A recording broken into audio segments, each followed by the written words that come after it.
I still do occasionally get colonials. I thought, yeah, I could get through this when I was asked. I looked at it, thought about it, and thought, okay, we have a couple hours, Sure. you know? I said, I guess this is going to be a part one. So that's what we have. And we're concentrating on the coins that circulated in American colonies pre-Declaration of Independence. And we're talking about the ones in the Red Book. And we're talking about the ones in the Red Book that I don't know why the heck they're even in the Red Book.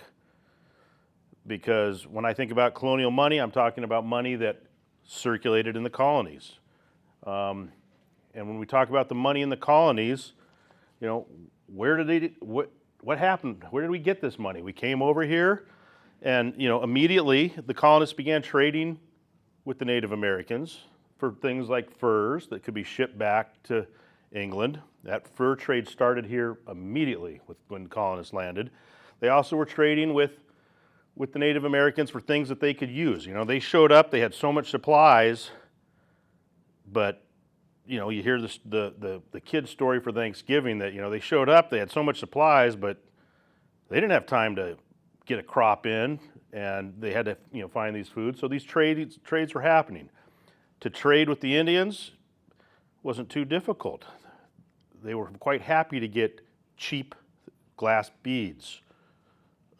They had been using a wampum, which was a shell type currency, and the European settlers brought with them all kinds of things they'd never seen, and a mirror would go a long ways in trade.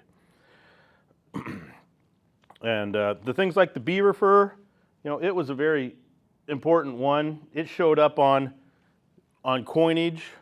What's interesting about this coin is a Northwest Company token. It's dated 1820. Well, heck, this is after Declaration of Independence. It's in that darn Red Book in the colonial money part, and I don't know why. That's one of my things with the Red Books. 1820. You know, England relied on our exports. You know, we were shipping cotton to the textile factories in London, tobacco, lumber, and furs, trying to keep control over the colonists. You know, and England tried to keep control over the colonists by sending back merchandise instead of cash, and they had a lot of laws about this. They wanted to limit the English money sent back to the colonies. You know, without cash, hard money, it was difficult to trade with other countries other than England. The colonies must be kept on a barter economy as far as possible. You know, this is law. Colonies must be paid in merchandise for their exports to Britain. All colonies must be supervised by Crown-appointed officials to suppress trade to foreign markets. Everything possible should be done to avoid paying for colonial exports in Spanish or Mexican silver and gold, which was a very common world currency at this time. And then, of course, but when you're going to tax them, they don't want any of those beaver furs. When they have to pay the taxes, it better be in silver and gold. You know, that was what was preferred. And then last, coining money by the colonists, strictly forbidden. And then, you know, goods available from Europe were preferably sold, of course, to cash buyers, but a lot of it did get traded for goods here. A lot of the goods, the big plantations and such, they were definitely Crown controlled, and you couldn't come up here from Germany and say I'd like to get a boatload of tobacco or cotton, because that was a British loyalist. That was not going to happen. You could try to get the small excess from the small farms that were producing goods that were traded locally, fed their families, and maybe had a surplus to sell. Is when you read about what was being traded out there. The big loads of cotton and tobacco were plantation goods, you know, the big farms. Let's see, the coinage made it into here, as I said, you know, by trade with these other countries. One of the most common being a lot of Spanish coinage, because that Spanish coinage was being made in just Central and South America. It didn't have to come that far. And but most foreign coins were accepted in trade. Foreign coins that commonly circulated along with the British coins, German thalers, French sou, Dutch ducats. I don't know all this foreign stuff, so if I say it wrong, sorry. The Spanish reals, along with other countries. And I have this first board I'm going to pass around. The top three are your Spanish coins, an 8 real, a 4 real, and a 2 real. Then we have 3 English silvers. The Charles I one, that's pre-revolution. Mike's going to be able to, if I probably say anything wrong history-wise, he'll straighten me out, I'm sure. Please do. And then I have some George II shillings and sixpence. And then I have a British and an Irish copper pennies. There is in the bottom, there's a very red copper. That is Sweden. And this one that looks clipped to me, but you wouldn't clip copper coinage. I don't know. I think it was French. That's what you thought that was, Mike? Yeah. So we'll send that one around. Coinage did eventually start to be made for these American colonies. And the first thing that showed up, or that was made, were the Hoggy money, which was made for the Somers Islands, which is Bermuda. They believe these were minted 1616 in London, and they were issued in 2, 3, 6 pence, and shilling coins. And then the next thing that came along, Massachusetts Bay colony. Well, this was the first. What's fun to think about this? No colonies are supposed to make it. So this is our first act of colonists marking their independence and challenging the crown by making their own coinage. Massachusetts Bay Colony minted the New England coin, which I have a copy of, and it's just a basic round planchet with a counter stamp NE on it. These things were made in 1652. They were easily counterfeit. They were easily clipped because they would have been silver. This one is not silver. And so that series only lasted, less than a year. Then they moved on to, they had a series of willow, oak, and pine tree. I have a oak and pine tree. I'm watching for the right willow to get to this collection. And these ones are a much neater coin. They were produced in Boston by John Hole, was the minter in Boston. And they were all dated, even though these were made up until 1860, I can't remember, it'll tell us in a minute, 63 or 68, I believe. They were all dated 1652, which was a year that after the English Civil War, Cromwell was, what was Cromwell? Not the king, he was protectorate. So they couldn't get their heads cut off for not putting a king on it. So that was the year that was chosen. And then I'll start those ones around too. So here's the New England shilling. You can see it's just a planchet counter stamped. One guy took one of those, clunk, turned it over, clunk. I don't think that was a die made. I think that was a counter stamp. Then the Willow Tree series came in. You can see now it has a beaded edge, much tougher to clip that. It has a design, the tree design, much more difficult to copy if you had a good one.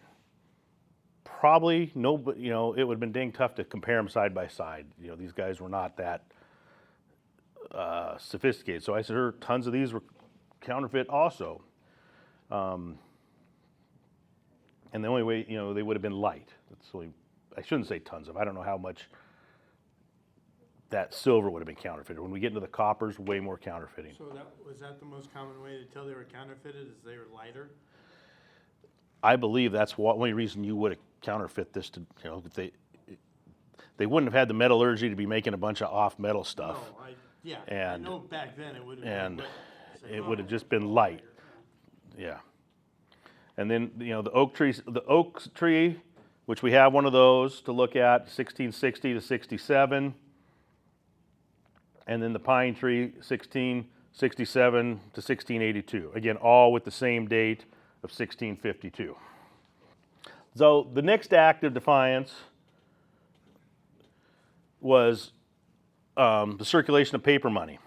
Now, a big benefit of using paper money was that you would be able to save your coins for trade with those ships from other countries.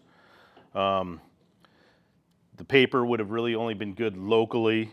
The people that knew where it was. You were not sending, obviously, the paper's not getting sent back to London for a load of goods when it's good in this colony.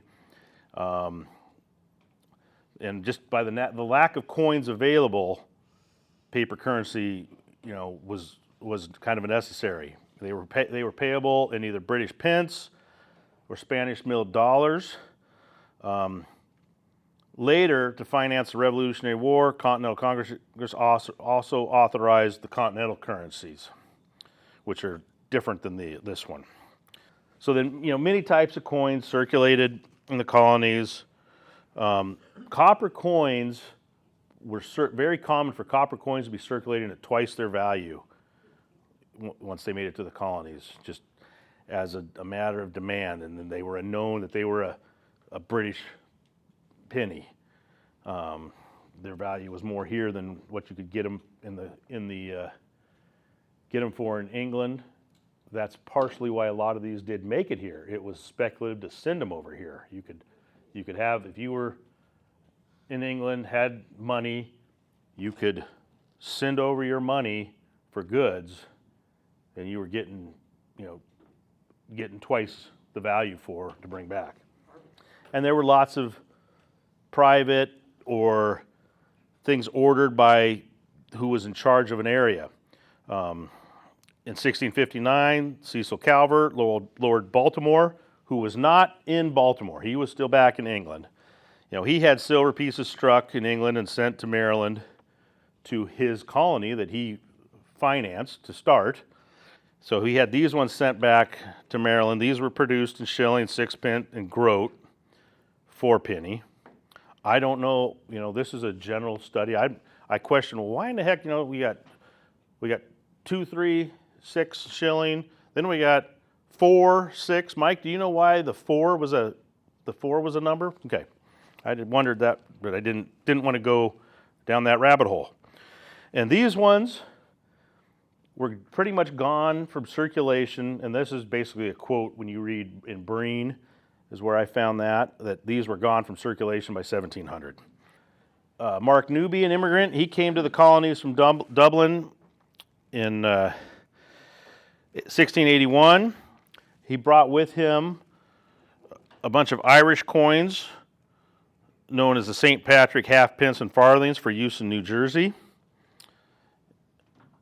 And again, that would have been brought, as a speculative thing. If you're going to the country and you're going to move there and you got money, this was a way to get it, to transfer that money and make some money with it coming in.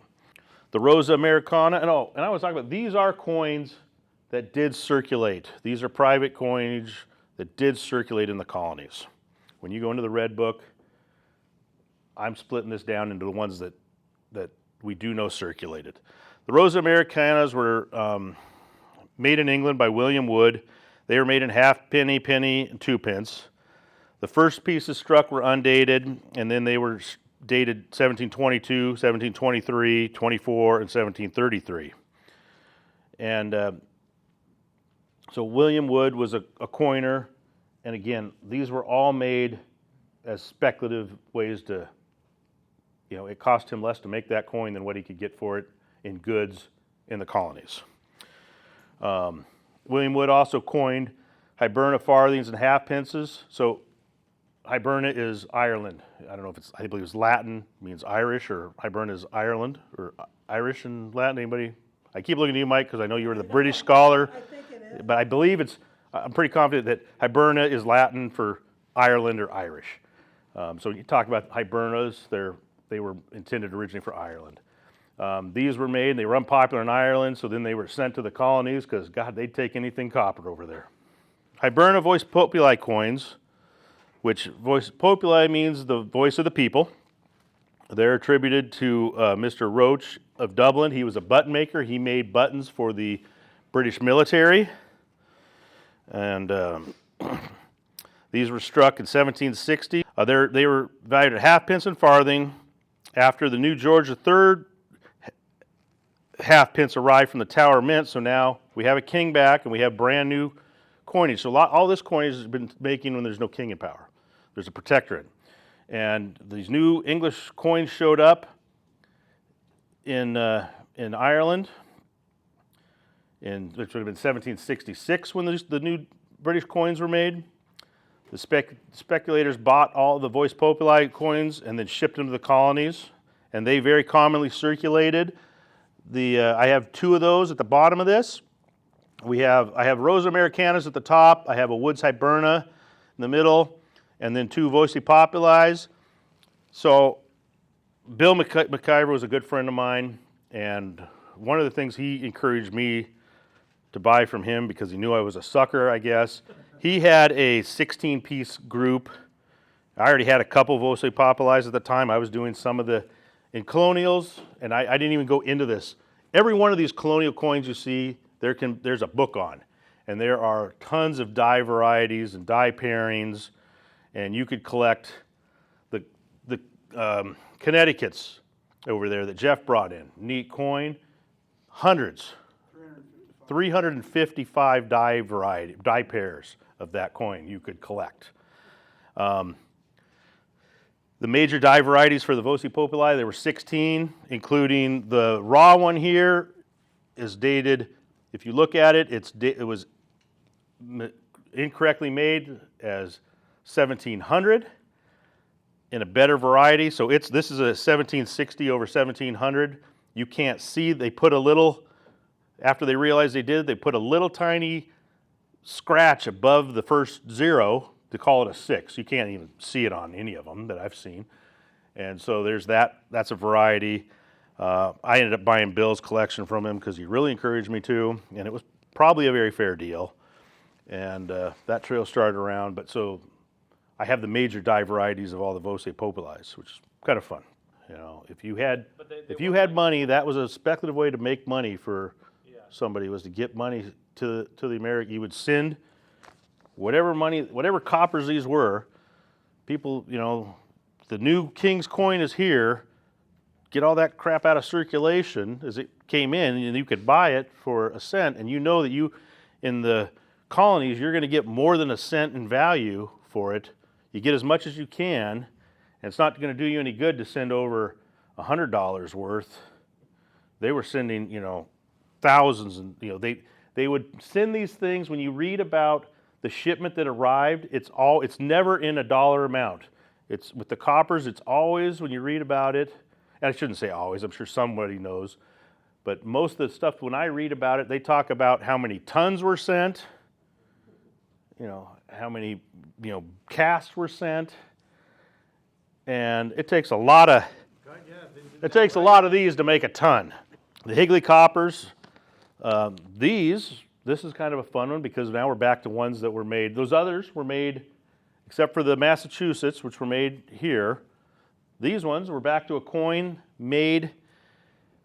These were made in Connecticut. Samuel Higley, he owned a copper mine, and he coined his own official coppers for local use. They're dated 1737 and 1739, and originally they were valued at three pence. They were stamped with that. They were much too light for 3 pence when you compared them to a standard penny that was out there. So then it became value me as you please. Although he left the 3 underneath it still. But he was shipping, and when you look at his history, he was shipping planchets back to London, to the mint. He started by shipping just his ore, was shipped back, and then as technology tooling improved here, now he could refine it, and then they wanted him to ship it back as probably bars first, and then he was shipping back a made planchet, probably because it was cheaper to make a planchet here than it was back there in London. And then we thought, well, I know the next step, and these came to be. The next part in our colonial stuff, this is stuff that would have been like the foreign coins that made it in.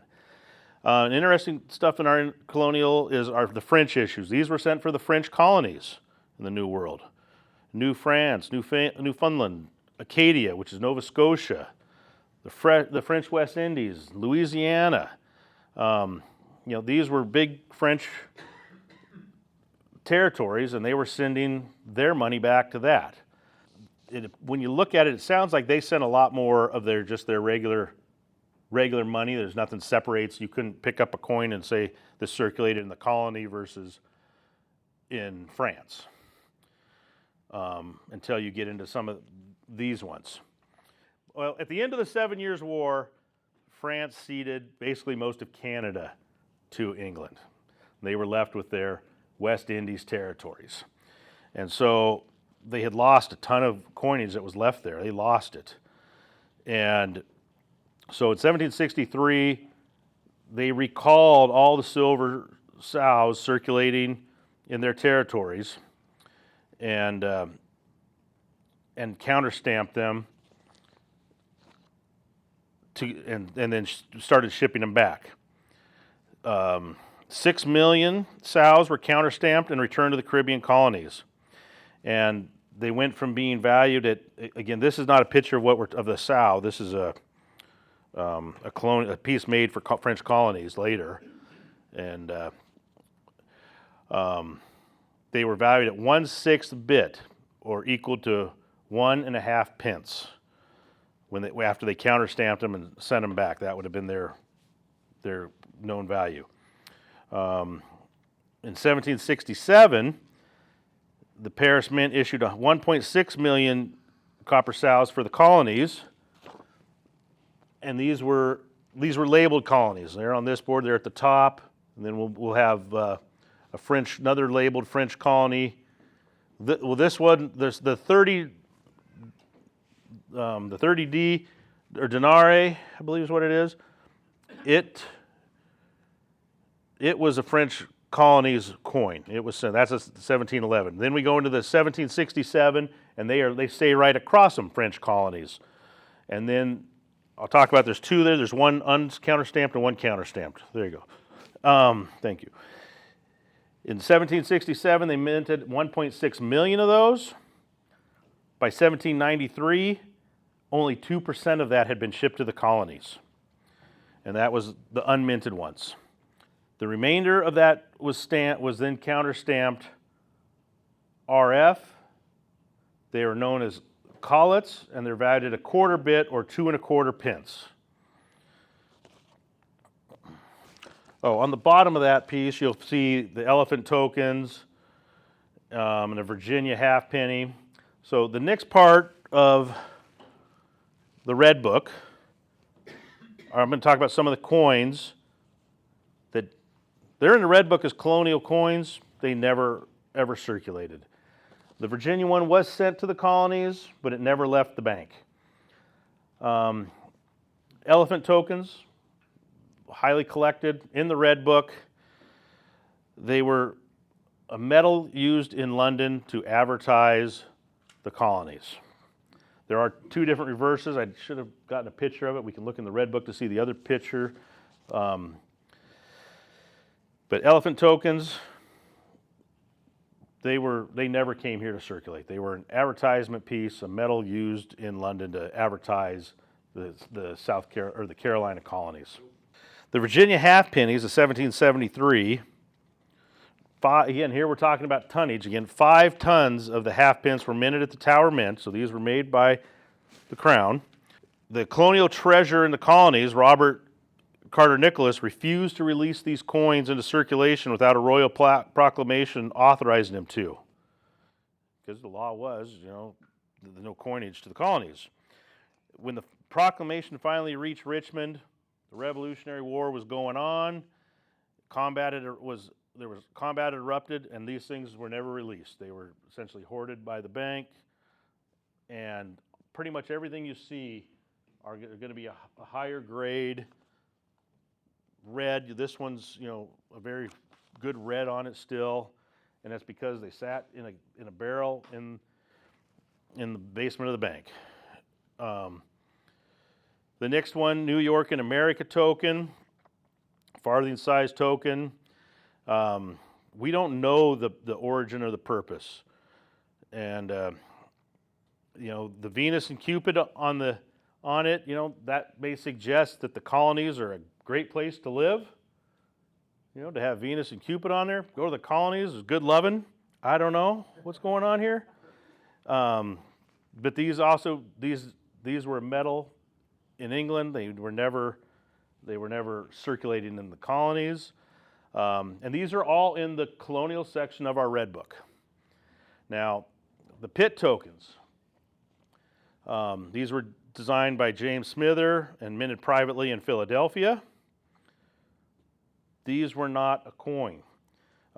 They were made in opposition to the Stamp Act the Stamp Act opposition had already been done and over. So they were made in opposition to the Stamp Act of 1765. Sir William Pitt, he was a statesman in England. He was in the government in England. He defended those colonists, those rebels, and he voiced their opposition to the Stamp Act. He's the one that told them that they can't be taxed without representation. Colonial legislators and newspapers hailed him as their savior. And medals on both sides of the ocean, made both in England and these ones here in Philadelphia, they labeled him as the defender of liberty. So they were a medal. They were not ever intended to go into circulation. All right, next time. So everything we've looked at here, we can go through all this. Everything we looked at here is pre-revolution. Next time we're going to go into state-authorized and speculative coinage. The Connecticut pieces. Maybe Jeff will stand up here. He probably knows better on some of this with me. And we're going to go into federal contract coinage. And that'll be our part 2 sometime in the future. That's next. But next time, we'll have to do something on Washington pieces. They're also in the colonial section of the book as post-colonial, but they shouldn't even say colonial. They should just say states medals. The Washington pieces all were medals. This is great. You're filling up our calendar. And a speculative coin, a lot of the Washington pieces were sent trying to say, hey, we could make these for your country. I don't want to go into that. I can tell you about next time. All right. Thank you. Is there any other questions we want to talk about? Anybody see something on the tray that they want to ask me or Mike, who knows better about English?